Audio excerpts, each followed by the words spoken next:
ბაღდათის სახალხო თეატრის საერთაშორისო თეატრალურ ფესტივალზე წარსდგა. დასმა ფესტივალზე თეატრალური იმერეთი 2025 სპექტაკლი ათვინიერებენ მიმინოს წარმოადგინა. საფესტივალო ჩვენება ლადო მესხიშვილის სახელობის სახელმწიფო დრამატულ თეატრში გაიმართა. სპექტაკლი ლაშა თაბუკაშვილის პიესის მიხედვით რეჟისორმა ლაშა ლომჯარიამ დადგა. სპექტაკლი მიესადაგება ჩვენი ქვეყნისა და მსოფლიოს დღევანდელ მდგომარეობას, სადაც ასახულია პატრონისა და მონათქცეული ადამიანის ურთიერთობა. სპექტაკლში ვხედავთ, რატომ უჩნდება ადამიანს პატრონად ქცევის სურვილი და რატომ ემონებიან მას სხვა ადამიანები. სექტად ქცეულ სისტემას კი გაქცევით ვერ შეცვლი. სისტემაში უნდა დარჩე და იბრძოლო მის შესასვლელად, თუნდაც შეეწირო მას. სპექტაკლში ვხედავთ, რომ ადამიანური ღირებულებები მარადიულია და მისი ჩაკულა და მოთვინიერება შეუძლებელია.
თეატრალური იმერეთი ეს ფესტივალის არის მართლაც მაშველი რგოლი მუნიციპალური თეატრებისათვის და ჩვენთვის დიდი გამოწვევა ყოველწლიურად მართლა ვემზადებით და მე-16 ფესტივალი არის და მიხარია რომ კვლავ მოგვეცა საშუალება რომ ფესტივალზე გამოსულიყავით. წელს ჩვენ გამოვიტანეთ ლაშა თაბუკაშვილის ათვინიერებენ მიმინოს, რომელიც დადგა უნიჭიერესმა რეჟისორმა ლაშა ლომჯარიამ, მართლაც საოცარი ადამიანია და ახლობლური სიტყვა იყო შეიძლება ვთქვათ ჩვენი თეატრისთვისაც და საერთოდ ფესტივალისთვისაც. ვეცადეთ, მე მგონი რაღაც გამოგვივიდა. სათქმელი ის არის ამ სპექტაკლის რომ მართლაც რა მთელს მსოფლიოში კაცობრიობას აქვს სიყვარულის დეფიციტი. არ უნდა ამოვათალოთ ერთმანეთს სიყვარული პირიქით, ერთმანეთს უნდა გავაძლიეროთ სიყვარულით, სითბოთ, სიხარულით არ იქნება მერე ყველაფერი კარგა და მეც ასე მინდა რომ ვისურვო რომ ყველას მთელ საქართველოს სიყვარული იყოს მეუფება და სიყვარული იყოს ჩვენი თანმდევი ყოველდღიურ ცხოვრებაში. მუშაობამ, რეპეტიციებმა გამოიღო შედეგი და ჩემ როლს რაც შეეხება ძალიან შრომატევადი როლი იყო. ძალიან ბევრი ვიმუშავეთ და ალბათ რავი მაყურებელიც ჟიურიც გადაწყვეტს ჩვენს ნაშრომს. რავი მე მგონი მაყურებელს მოეწონა, იმიტომ რომ ოვაციების გადასარევი იყო მაყურებლის მხრიდან. ვანახეთ ის რომ პატრონი დაგვეპატრონა ადამიანებს, მაგრამ გამოჩნდა ნათელი წერტილი, მომავალი თაობა, რომლებაც შეცვალეს ტირანი და გადააგდეს, ასე რომ ვთქვათ, თავისი ტახტიდან. ამ ნაწარმოების იდეა და ფაბულა ჩვენი არსებობის ქართველი ერის ისტორიაში ყოველთვის საინტერესოა. აღზრდა, სწორი აღზრდა, დასჯა ცუდად აღზრდელებს. ეს არის ლაიტმოტივი ძირითადი აი ამ ნაწარმოების. რაც შეეხება მის ხარისხს, მაყურებელი განსაზღვრავს ალბათ რა დონეზე მივიტანეთ ის, რაც მისატანი იყო.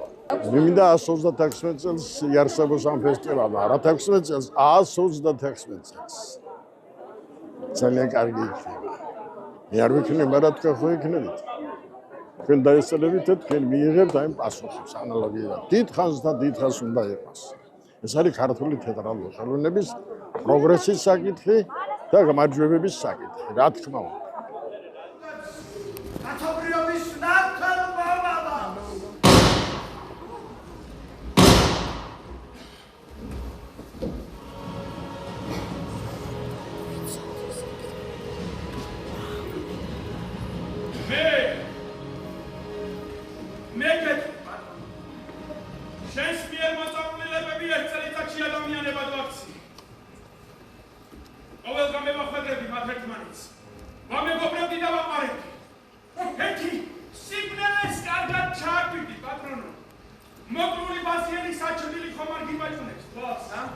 ის მართალი იყო.